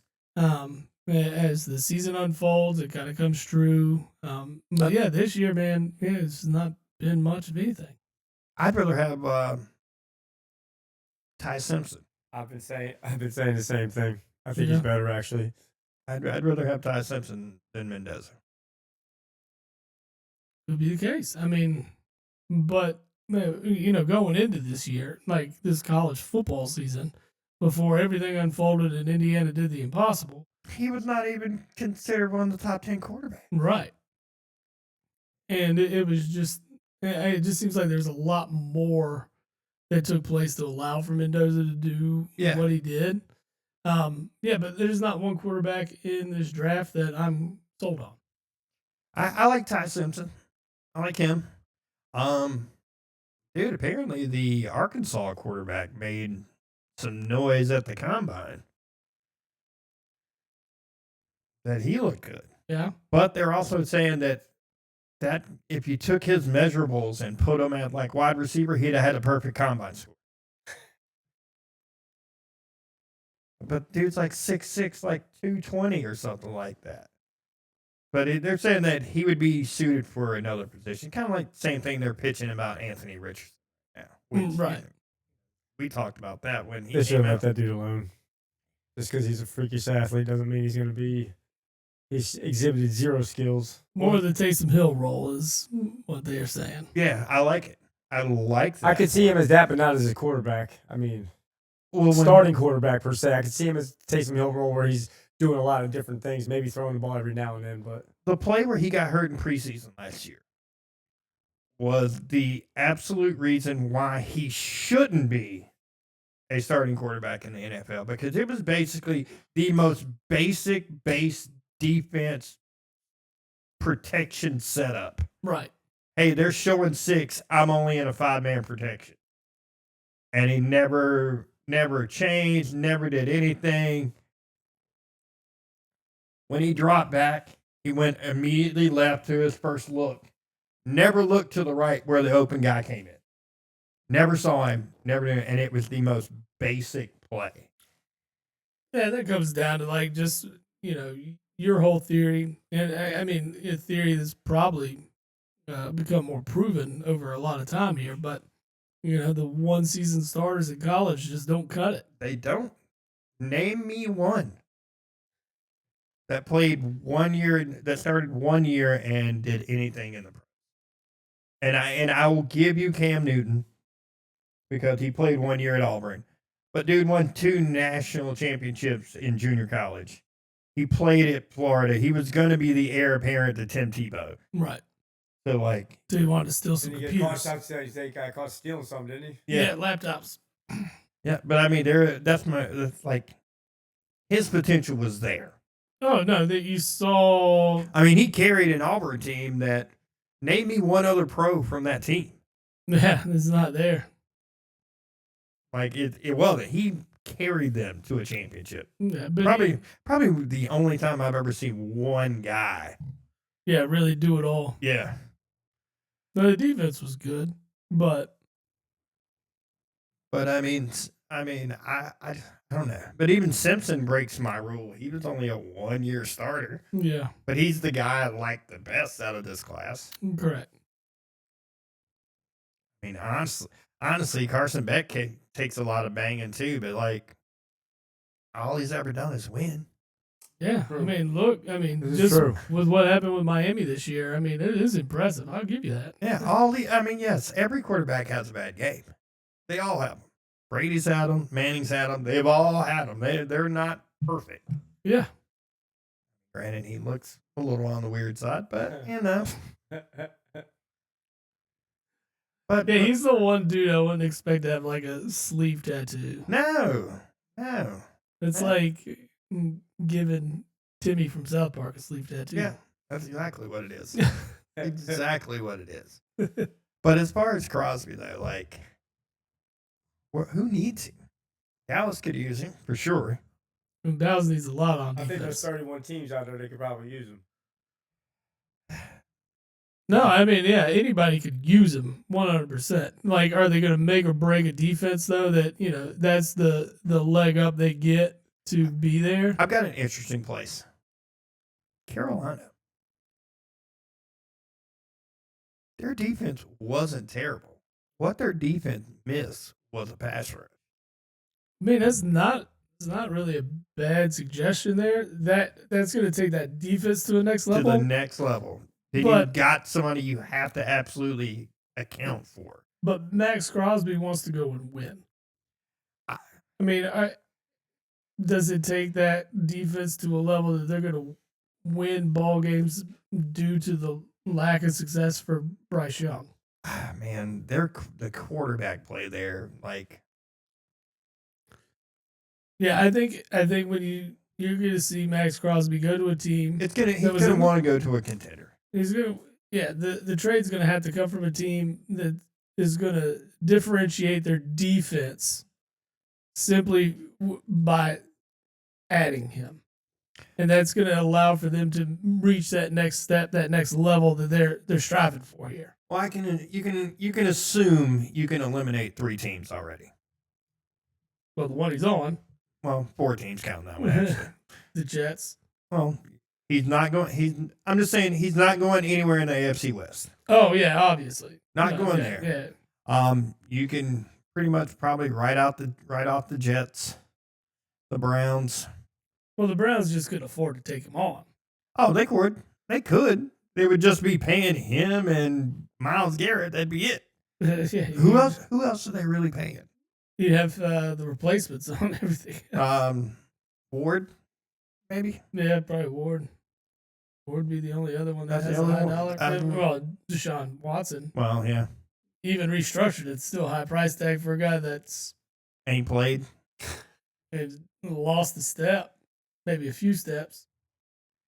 One of those things, dude. Who cares, bro? Don't rub and tugs. It's Just hire. don't be creepy about it. Yeah. I mean, ask go to Vegas. They got legal houses out there just for that. That's true. Yeah, might go I play think for it was- Vegas. I think it was more of an IQ test. It's 100%. Lord, kind of like these drug tests. They fail. You know it's coming. You still fail. It's not about the drug test. It's about the damn IQ. Like you knew it was coming and you still failed it. So well, the thing about those drug tests in all the leagues, they tell you, hey, we're gonna test your drug test is gonna be done on March 5th. yep. Drug test can be done on March 5th, and there'll be some idiot that's smoking weed, or well, weed doesn't even really count anymore. They don't Test for it anymore. NFL doesn't test for it. I don't think the NBA does or any of No. that stuff.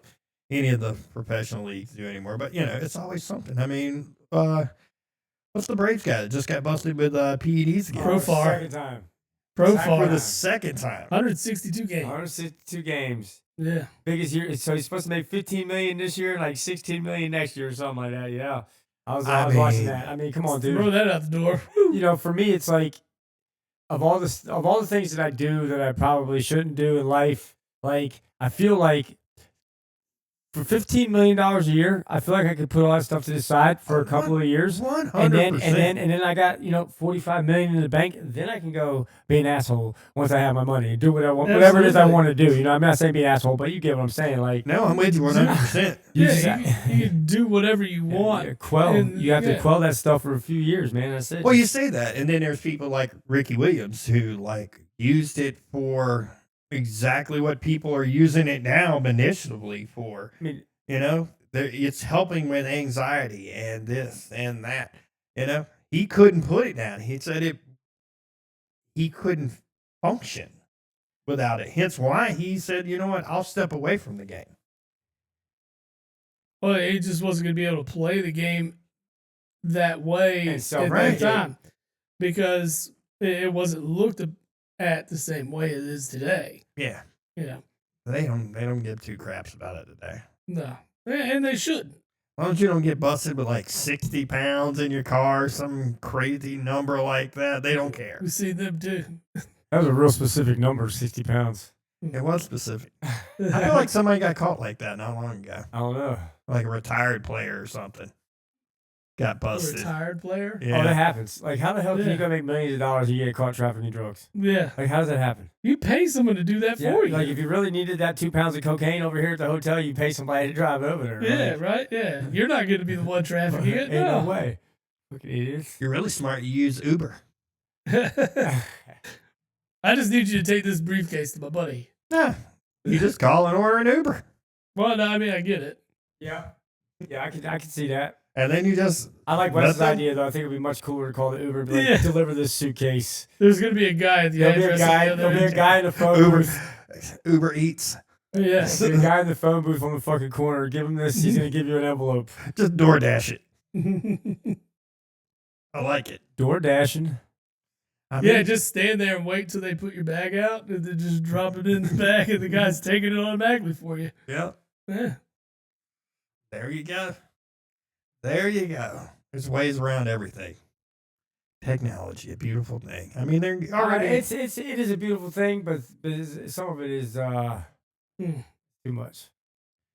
Some of it's too. Oh, there's a lot that's too much. I agree with you on that. Oh, I mean, you get it with AI now. Well, So hey- listen. As far as that goes, like on a serious note, that shit is scary, dude. Mhm. Okay, because listen, man, what they can do with that. So listen, I was talking to a nice young lady at Buffalo Wild Wings last week. Nice conversation, enjoying myself. We got to talking about BMX and all that stuff. She's asking me about my social media. In the process, she told me that she is currently not on social media because she is afraid of AI, because there is an app out there where guys can take your face off of your social media and put you basically on a porno video. And guys are doing this to women, to their exes, and she is terrified of that. And that scares me to know that people can do stuff like that. God knows what could. I mean, could you imagine somebody just sending a picture with your face on it that's not Yeah. right? As long as they just bless me. Yeah, well, And that would be my it thing. made me look good. But I mean, imagine you're a woman and all of a sudden there's a video online, you're getting poked by 10 dudes at one time type, and it's not you, it's just your face. I mean, that's legit. I've never really thought of it that way. Your family's, you know what I mean? Like, yeah, dude. Yeah, Yeah, like that's a real thing now, dude. That's happening. that's crazy. Mm. I wonder if there's like some criminal like Oh, yeah. charges that If they be can catch brought. them, I'm sure there Gotta is. be. I mean, what is it? Some type of defamation? Yeah, it has to be. Slander? That defamation. you're ruining somebody's character. I mean, you're ruining their reputation. I mean, all kinds of Yeah, Listen, absolutely. if you guys woke up tomorrow and there was a video with my face that looked very real, doing something highly illegal or something highly uncomfortable or anything like that, you would automatically, just human nature, say, "Oh my God, I can't believe he's doing that," before you would ever talk to me. Like, holy shit, this Yeah. guy's face is on. Nah, this ain't real. Yeah, for the most part, I feel like I don't believe anything on the internet anymore. Nah. But you can't though. You can't. That's Yeah, I think everybody's like bullshit alert is higher than it's ever been. When I got talking Unless Sasquatch, I'm you're good. like, yeah, unless you're like old people and they believe everything they see. yes, on the they internet. do. and like you see them, and you're like, why are you reposting this? This is not real. Like, come on. Like, think about it. Really? Yeah, I mean, there's still a lot of stupid people out here that get on these sports like the fake pages on Facebook or Instagram or whatever with their sporting news, and some of them will even retweet like a known parody account and say, "Oh man, I can't believe they're going to do this." It's like they're not. Dude. Like this is just a way to gather engagement. Yeah. And because you're going to get engagement for outrageous takes because someone cares so much about their team, and I know I'm one of them, but I could read the bullshit. There's just so many of them that don't read the bullshit. Yeah. And they just get on there and they hound and like, this guy has just got. Yeah. Like, I love the ones that get all mad. Oh yeah. All like super butthurt about it. They ready to like fight somebody over some bullshit. You're like, oh yeah. I mean, it is nuts, dude. And you just got to be able to read what it is. Is this for engagement? Most likely. Like it's all about clicks. That's the whole thing the internet's about now. Clicks and views and comments. dude, the comments are the best for me. Oh, absolutely. Like, because you can just read through and be like, you're an idiot, you're an idiot, you're an idiot. Yeah. Comments are very entertaining to me these days. Yes. I saw one and I run across this one all the time because it's funny to me. This person asking about air fryers. Okay. And talking about, hey, is there an air fryer that can handle a family of like 8? I'm sure there is. And the first comment was, whoa, slow down there, Jeffrey Dahmer. And then the next comment underneath that was, I can't believe you would say that. He was a disgusting, vile individual, blah, blah, blah. And like the next comment underneath that lady's was, first day on the internet? Yeah. I mean, it's really what it is. And it's just, what? Yeah, like the people, like it's usually the older people too. Their sarcasm meter is like non-existent. Yeah. If I didn't have sarcasm there days, I probably wouldn't talk at all. Nah, I'm good. Probably why I keep myself out of trouble now. What's the way to keep yourself out? Mm-hmm. And we talk about the technology and stuff like that. Like, how fortunate are we that we didn't grow up in an age where everything was videotaped, Thank God. recorded, and put Thank on? Yeah, God. very fortunate. God. There's a lot of moments in time that I'm glad to not get caught on camera. Dude, I've put some dumb things on camera since the invention of social media. I cannot even imagine what I would have incriminated myself of in the 90s. Oh, yeah. My God. Lord, yes. I'm with you, buddy. Oh, my God. I am with you. Bad things. Terrible. Mhm. I like those stupid memes and stuff as far as you see that where you run across like, oh, would you run through a mall naked for like $1 million for like 5 minutes? I would. Dude, a friend of mine posted that and I'm like, fuck yeah, I'd do it. I would. In a Yeah, heartbeat. Easy. I've done way There's a worse lot of for way less. There's a lot of things that I would do for $1 million that I'm not proud of. I'm just saying, and if it's tax free, I'm gonna do even more. This life changed money. Yeah, Mhm. it is. It's not generational wealth, but it is life changing. It is definitely a life altering sum of money. You can do a lot with that. Now, $50K. I don't know how much I would do for $50K, but $1 million. Millions got. That's not talking. even $1 million. Is not even quit your job money. In my book, it's not quit your job it's not money anymore. But if you have any sense of any kind of responsible behavior, you should be able to take $1 million and invest that and do some shit with it to where it's giving you some residual income at some point. Well, you can do that. You take half of it, buy a decent house, pay essentially cash for a decent house, and then you cash for 2 decent cars, and then you invest the rest, and then you're not paying car payments, you're not paying house payments, you're not paying, Well, yeah, your 2 biggest payments are always going to be those 2 things. Yeah, they're gone. I mean, you're saving money in that sense. I like to save money. I don't. I like to spend it. You know what the old people Me on the too. internet need, though? What? Shimmerwood. Yes. Yeah, they do. Shimmerwood's an award-winning CBD seltzer combining full-spectrum CBD with natural fruit shrubs, delivering a refreshing, stress-relieving drink that eases tension and promotes relaxation. They definitely need to relax on the internet. Yes, they do. And they also enjoy the most exclusive discount, 30% at Ooh. Chimberwood using Jabbo the Pod at checkout. I like it. They're going to give me some of that too. Yeah, those are the bangers right there. Man. But you know what else is pretty good? Big Fork Brands. Meat sticks and beef jerky. Yeah. They are delicious. Big Fork Brands is a Chicago-based company where they create bacon sausage, paleo pork jerky, Chicago-style dog sauces, and crafted meat sticks. Known for their Yummy. bold flavors and clean ingredients and small batch craftsmanship. They've been featured in Food and Wine, the Chicago Tribune, and QVC, and have been praised for bringing bold flavors and unmatched quality. You can use Jabbo the Pod in their promo code and get a 20% off That's on nice. your purchase. And I would highly recommend the meat sticks. Yeah, absolutely. Lord. Oh my God. I know. Like, no, I was just getting ready to say, like, I need the beef jerky. Like, you guys invited me on the show, and I'm spending $80 on CBD drinks, THC drinks, and meat sticks. Yeah. The three peppered maple. Hey, man, you guys are, hey, listen, though, I got to give it to y'all, man. So far, like, you guys are pretty, like, it's real casual, but it's pretty professional, man. You guys are, I'm impressed with the way you guys are just firing out these promos out of nowhere. You know who likes this? Who? Bam!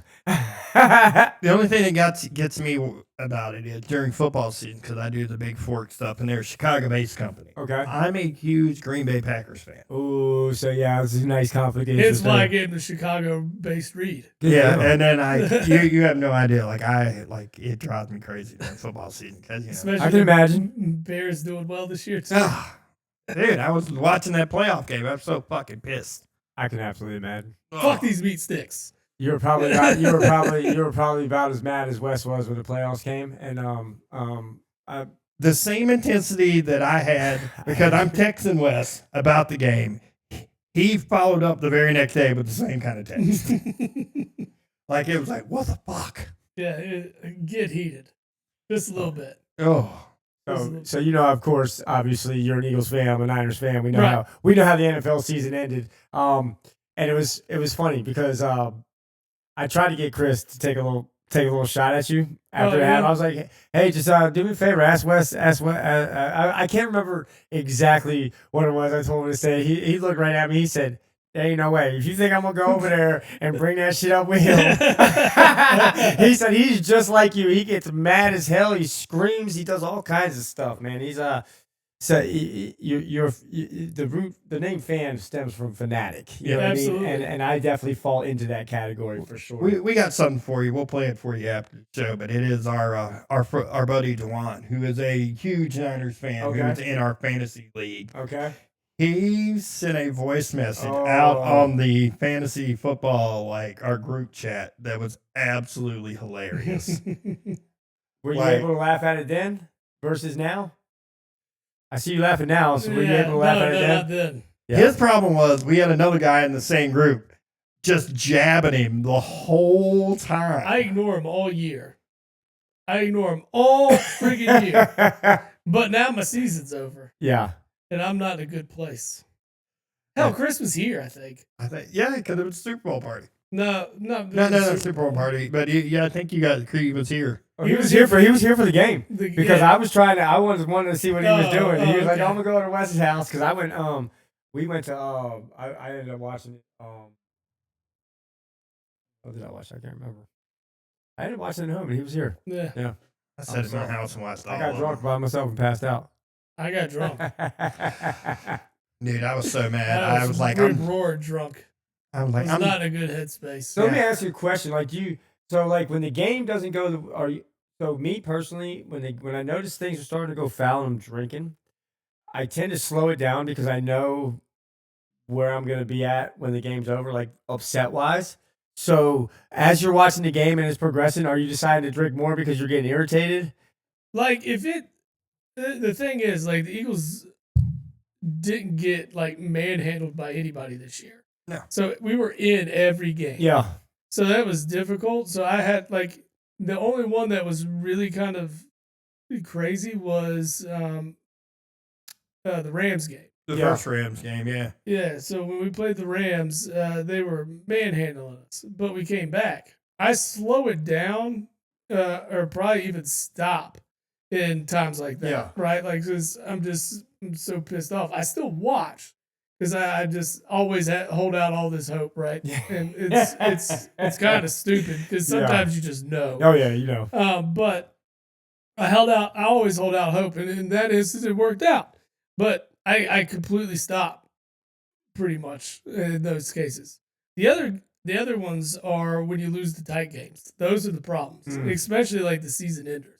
Like I can handle a loss or two in the middle of the year and probably be able to, maintain.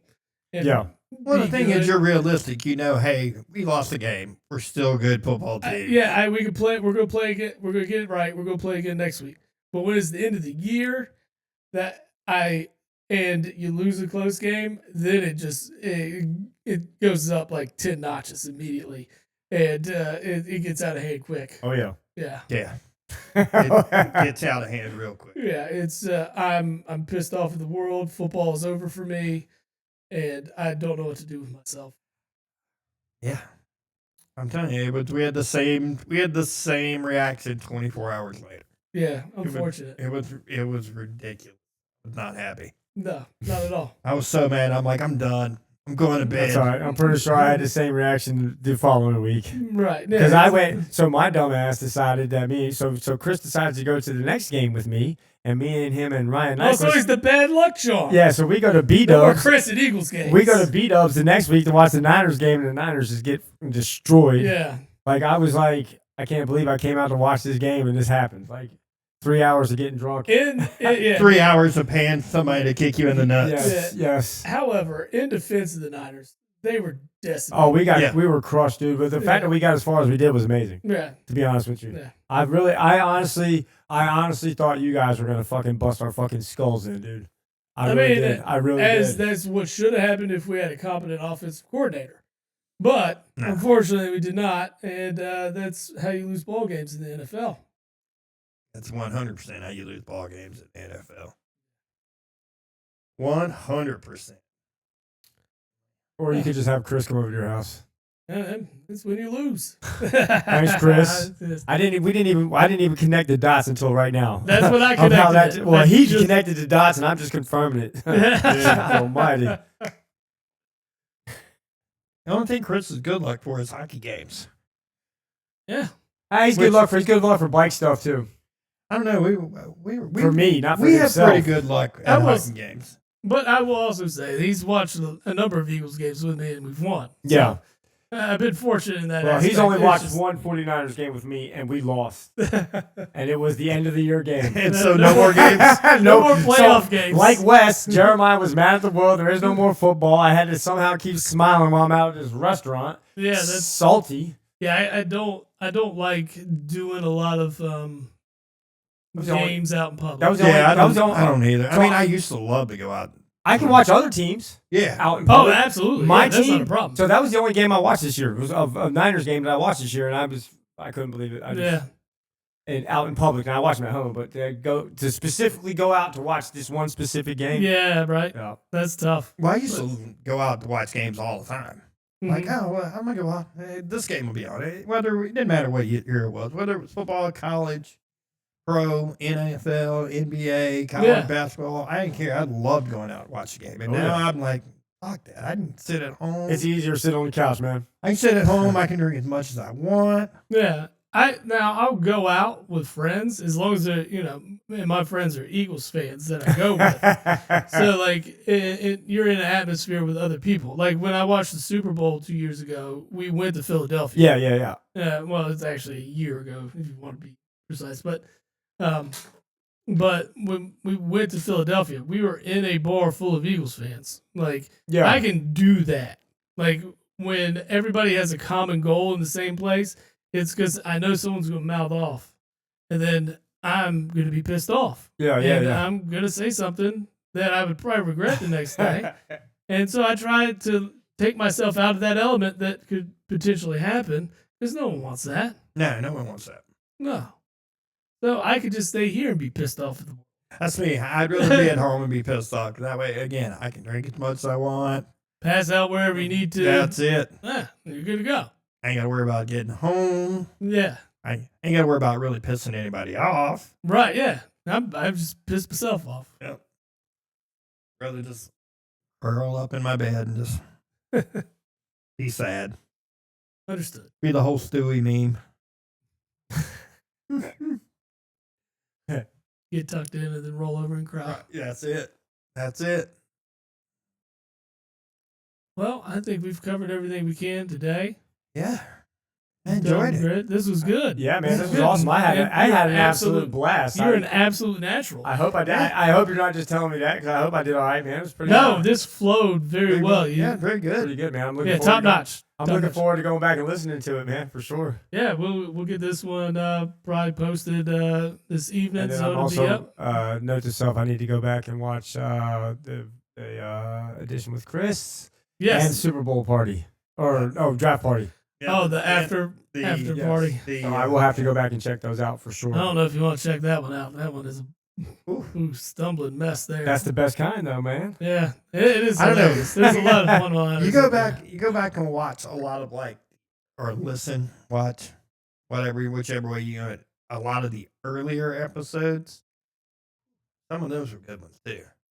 I have no doubt, man. Like I said, you guys, to be as laid back and chill and as set back as you guys are handling this very, very professionally, dude. I was worried about a lot of stuff, and just following you guys' lead, dude. You guys made this super easy and super fun. And although I am moving, I guess this will be the first time I'm actually saying this on any platform. Yeah. I'm leaving North Carolina. It's been a 26-year chapter in my life. It's getting ready to close on Sunday. I'm moving to Kentucky to pursue some career stuff. Yeah, man. It's bittersweet, man. It's bittersweet. It's cool, and I'd like to come back when I visit. Maybe do another show with you guys or something. Absolutely, Man. Absolutely, yeah. yeah. Anytime, man. We do appreciate having you here today. It's been awesome. I can't say enough great things about you. Oh, wow. You've Appreciate done, that, man. You've done awesome, and it's been a pleasure to have you. Yeah, I appreciate it. And also, real quick, man. I know you guys are friends with Chris, man. I just want to give you guys a shout out too for helping take care of him too over the years, man. He's a good dude. He's a great dude, man. I just wanted to He know takes that- care of me. Let's put it Yes, that way. He's done a lot of stuff for me too, for sure. That's what he does, man. So, Chris, we love you, dude. Yeah, absolutely. All right, man. Well, till next week, Steve. Yes, sir. We'll see you. Best of luck to you, Jeremiah. Thank you Yeah, again. man. Thank you again. Fantastic. Appreciate it, guys.